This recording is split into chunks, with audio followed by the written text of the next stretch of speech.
To fa masu kallonmu da sauraronmu, abin mamaki dai baya ƙarewa a ƙungiyar Kannywood.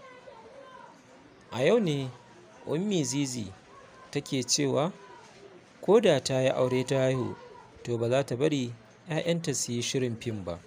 Ko me yasa? Ku biyo mu don ku ji.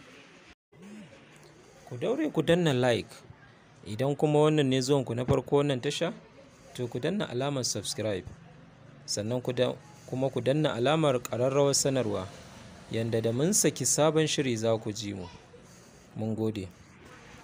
A yau ne muka tashi da wani cece-kuce, to amma kafin mu je ga baku wannan labari, shin masu kallo da sauraro ko kun san wace ce Ummi Ibrahim, wacce aka fi sani da Ummi Zizi?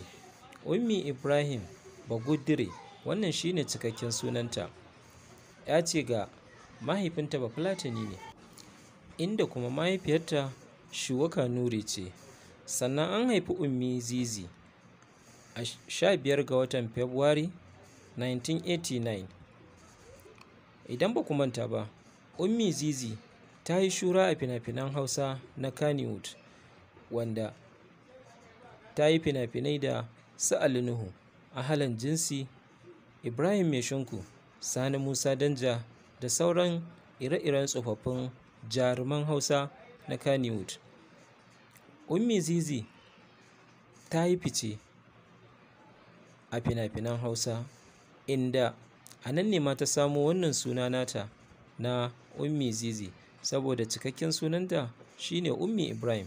Ta samu wannan suna nata ne a fim ɗin Bidiyo Bila, wanda aka yi wa laƙabi da suna Jinsi. A cikin Jinsi ne ta fito da sunan Zizi, to daga nan ne fa wannan suna ya bi ta.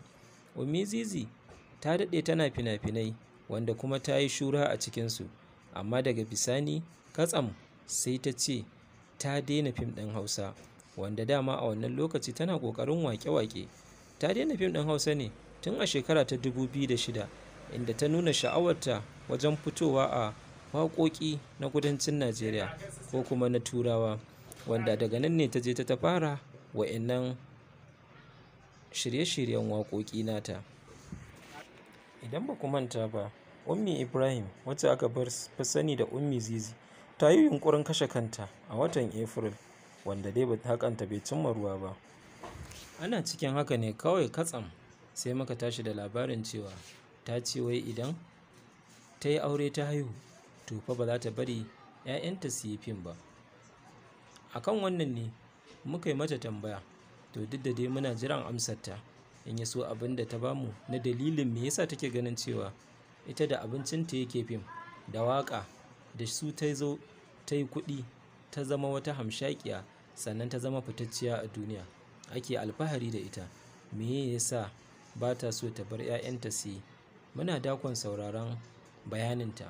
Insha Allahu masu kallonmu da sauraronmu, da mun samu amsarta, to in Allah yadda za mu ɗora muku don kuma ku je abin da yasa ta ce ba ta so 'ya'yanta su yi shirin fim.